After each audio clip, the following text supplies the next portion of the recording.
वैदिक काल या वैदिक साहित्य। वेद, ब्राह्मण, आरण्य, उपनिषद, ये वैदिक साहित्य हैं। इसे श्रुति साहित्य भी कहा जाता है।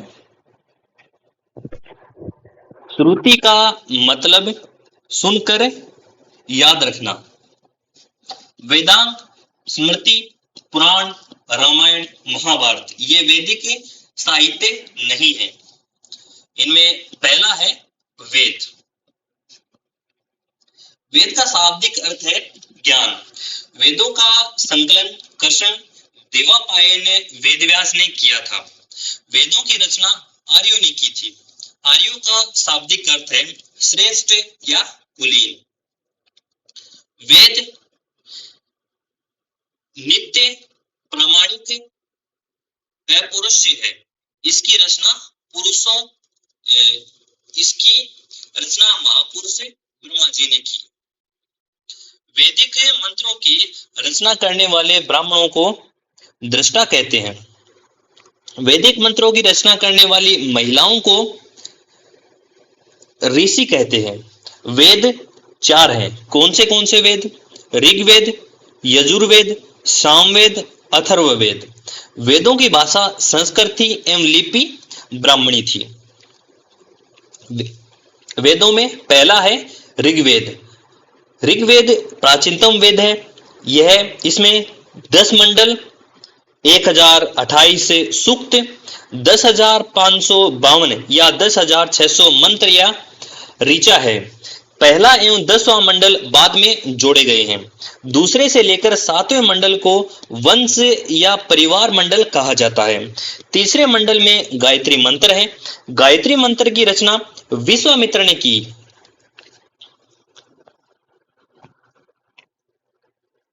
गायत्री मंत्र सूर्य या फिर स्विरित को समर्पित है।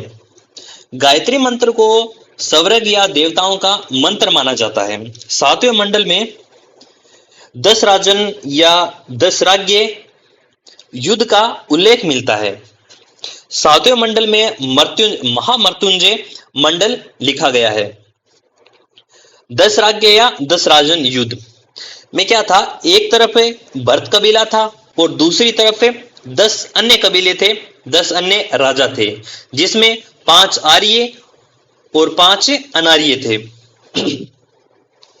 भरत कबीले का राजा सुदान और उसका पुरोहित वशिष्ठ था और 10 कबीलों का पुरोहित विश्वामित्र थे। भरत कबीला इस युद्ध में जीत गया था।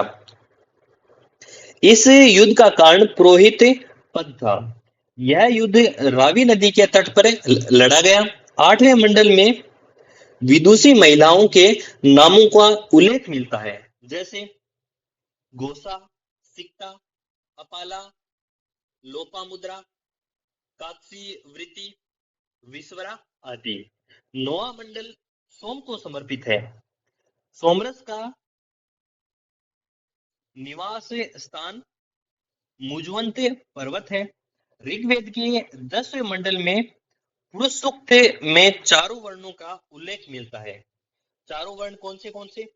ब्राह्मण, क्षत्रिय, वैश्य और शूद्र। ऋग्वेद के 10वें मंडल के नासदीय सूक्त में निर्गुण भक्ति का उल्लेख मिलता है। ऋग्वेद के मंत्रों का उच्चारण करने वाले को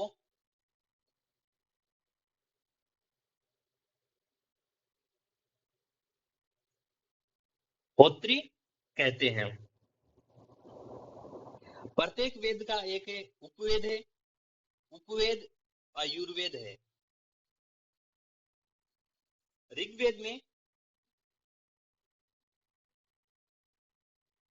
ऋग्वेद में उपवेद को आयुर्वेद कहा जाता है। ऋग्वेद में वैदिक देवताओं को समर्पित मंत्र है।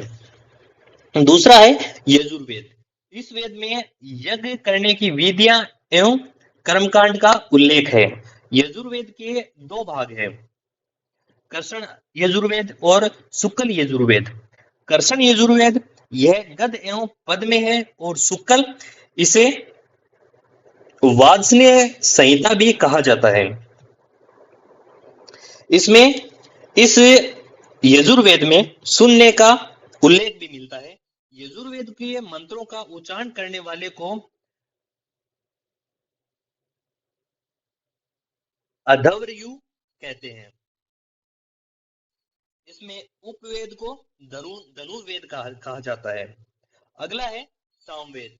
संगीत का प्राचीनतम स्रोत है। सामवेद का शाब्दिक अर्थ है गायन। यह भगवान श्री कृष्ण का पसंदीदा वेद है। सामवेद के मंत्रों के उच्चारणकर्ता को उद्गाता कहते हैं। इसके उपवेद को गंधर्व वेद कहा जाता है। इसमें मंत्रों के उच्चारण की जानकारी है। इस वेद में ऋग्वेद के मंत्रों का संकलन है।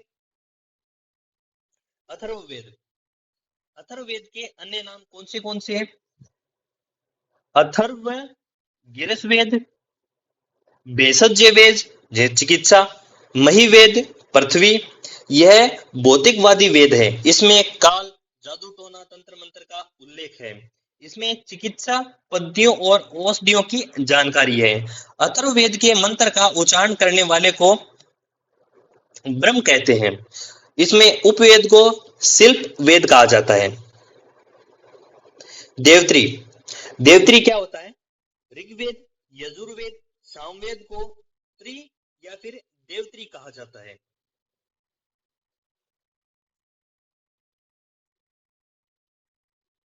ये था वेद। अब है दूसरा ब्राह्मण।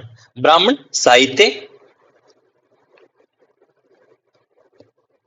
और ये क्या था? वेद साहित्य। दूसरा है ब्राह्मण साहित्य। इसमें यज्ञ करने की विधियों का उल्लेख है। इसमें यज्ञ करने की विधियों का आसान भाषा में उल्लेख किया गया है। ऋग्वेद।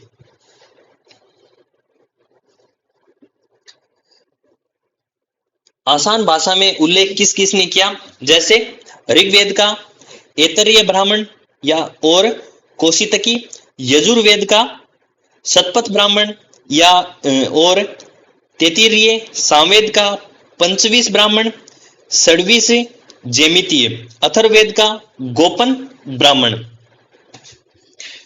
अगला है तीसरा है आरण्य साहित्य। इसकी रचना वनों अर्थात आरण्य में हुई।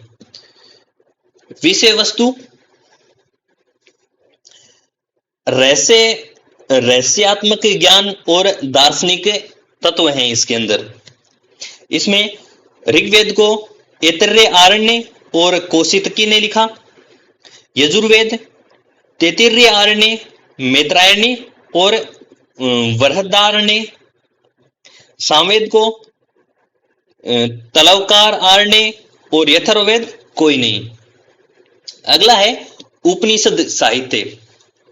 उपनिषद का शाब्दिक अर्थ है गुरु के पास निष्ठापूर्वक बैठना।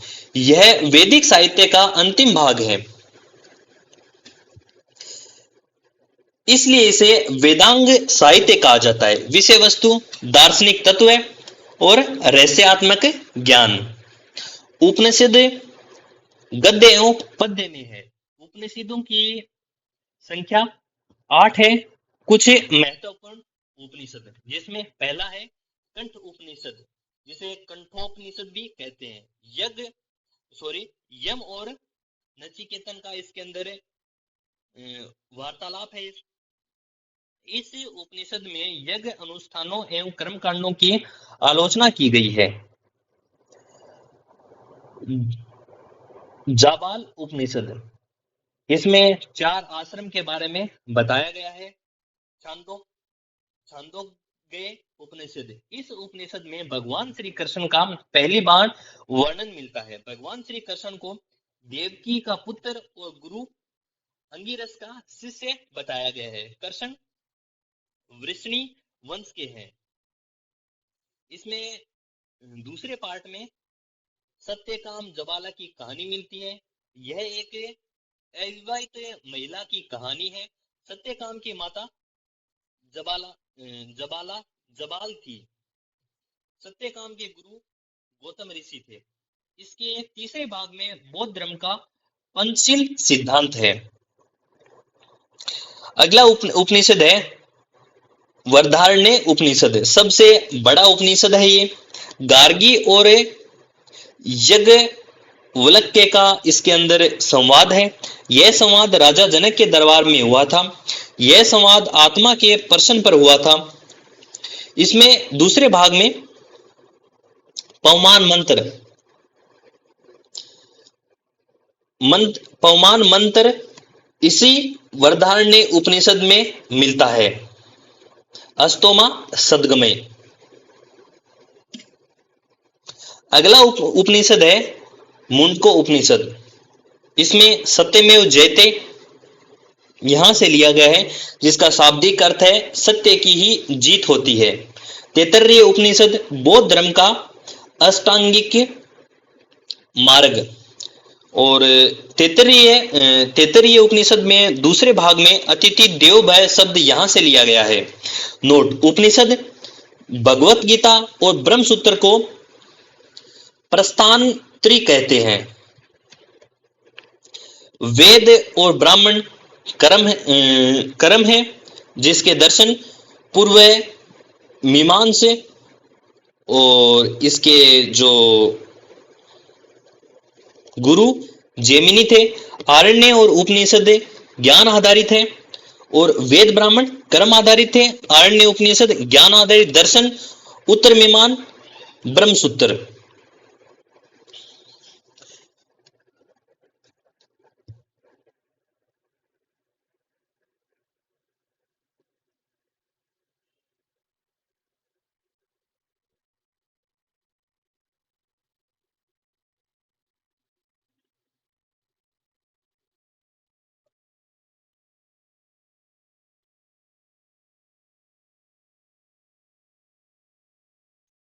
अब आगे है वेदांग।